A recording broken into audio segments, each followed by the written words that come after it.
जय माता दी सभी को, हर हर महादेव। जैसा मैं हमेशा बताती हूँ सभी को कि हम रहते हैं जंगल में, और जंगल में रहते हैं तो यहाँ बहुत सारी ऐसी सब्जियाँ खाने के लिए हमको मार्केट से सब्जी खरीदने की आवश्यकता नहीं पड़ती है। इस समय के ऊपर जो किसान के खेत है उसमें बहुत सारी ऐसी सब्जियाँ हैं, ऐसी जो खाने के लिए साग है जो काफ़ी टेस्टी है। यदि आप खाते हैं तो बहुत आपकी सेहत के लिए अच्छी होती है। उसी में से आज मैं एक विशेष आप लोगों को दिखाने जा रही हूँ।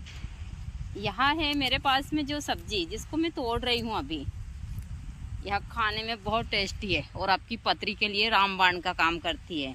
तो आज मैं बनाऊंगी इसी की साग, क्योंकि मैं हमेशा आप लोगों को बताती हूँ कि मैं जहाँ रहती हूँ वहाँ दूर दूर तक जंगल है। इंसानों का तो पता ही नहीं है, मैं रहती हूँ जंगल में और जानवरों के बीच में, और यहीं से मैं सब्जियां सारी चीज़ें, मैं मार्केट से बहुत कम चीज़ें खरीदती हूँ। ज़्यादातर चीज़ें मैं जो भी है अपने जंगल से खेतों से ही ले लेती हूँ। तो अभी मैं बनाऊंगी भाजी, और मैं इस खेत में अभी खरपतवार के लिए दवाई नहीं डाली है।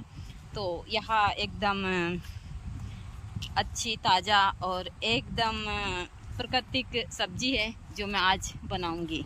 ये हमारा आश्रम है, यहीं पर खेत है, जंगल है, सारी चीज़ें यहीं पर है मेरे यहाँ पर। तो मैं आप लोगों को इन चीज़ों के आगे भी, और इसको बोलते हैं पत्थर चट्टे की भाजी, और यह खाने में बहुत ही टेस्टी होती है। आपकी सेहत के लिए भी यह रामबाण का काम करती है।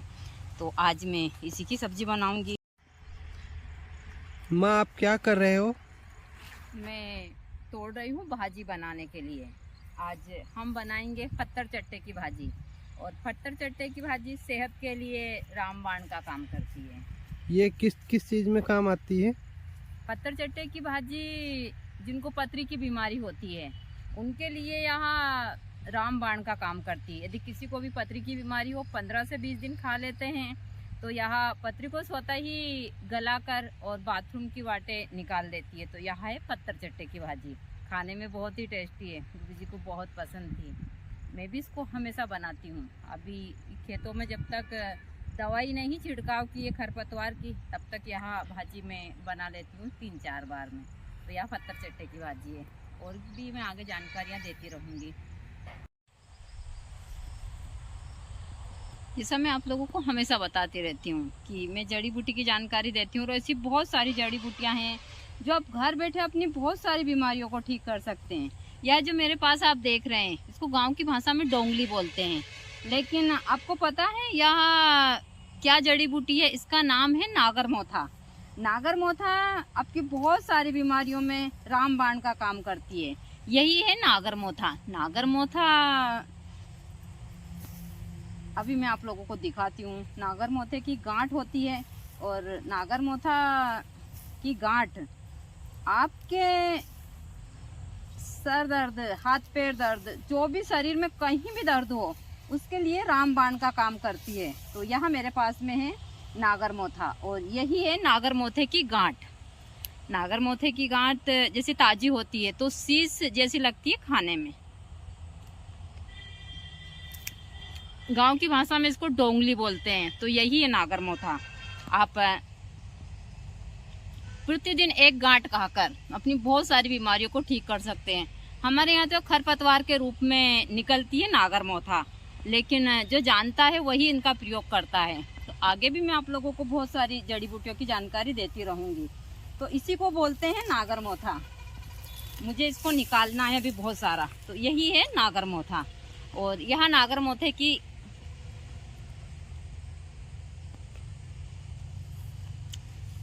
गांठ है। यह आपके बहुत सारे दर्दों में रामबाण का काम करती है। इसको खाकर आप अपने हजारों रुपए बचा सकते हैं। नागरमोथा यानी कि खरपतवार। आज गुप्त नवरात्रि का 8वां दिन है, और 8वां दिन माँ 10 विद्या में माँ बगलामुखी का होता है। बगलामुखी की सबसे ज़्यादा जो साधना होती है वह होती है शत्रु के लिए, शत्रु पर विजय प्राप्त के लिए। दूसरा जो बगलामुखी का साधक होता है उसके अंदर आकर्षण, वशीकरण और यह सारी क्रिया स्वतः ही होती है। तो मैंने बगलामुखी का मंत्र बहुत जगह दिया है, आज भी आप लोगों को मैं दे दूंगी। तो यहाँ बगलामुखी की साधना कर कर, और इस मंत्र का आज बहुत महत्वपूर्ण दिन है, आज शनिवार का दिन भी है, आज नवरात्रि का 8वां दिन है और 8वां दिन माँ बगलामुखी का है। तो आप बगलामुखी की साधना कर कर अपने सभी शत्रुओं को भी परास्त कर सकते हैं और बहुत सारी चीज़ें प्राप्त कर सकते हैं। दूसरा, मैंने बहुत विशेष जड़ी बूटियों की भी जानकारी दी है, इन जानकारियों को भी आप देखकर और बहुत सारी चीज़ें अपने जीवन में ठीक कर सकते हैं। तो मैं वह सारी चीज़ें देती हूँ जो आप लोग आसानी से घर बैठे सब कुछ कर सकें। इनको करते हैं तो फ़ायदा 100% होता है आप लोगों को। तो पूरा ब्लॉग विस्तार से देखिए, देखने के बाद में आप लोग इन चीज़ों के बारे में सही से जानकारी देखकर और इन क्रियाओं को करते हैं तो ज़रूर फ़ायदा होता है।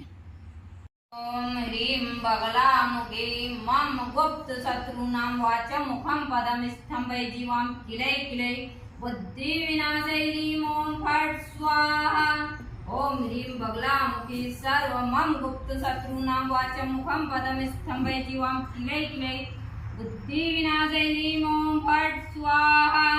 ओम ह्रीं बगलामुखी सर्व मम गुप्त शत्रुनां वाचं मुखं पदं स्तंभय जीवां किलै किलै बुद्धि विनाशै ह्रीं ओम फट् स्वाहा। ओम ह्रीं बगलामुखी सर्व मम गुप्त शत्रुनां वाचं मुखं पदं स्तंभय जीवां किलै किलै बुद्धि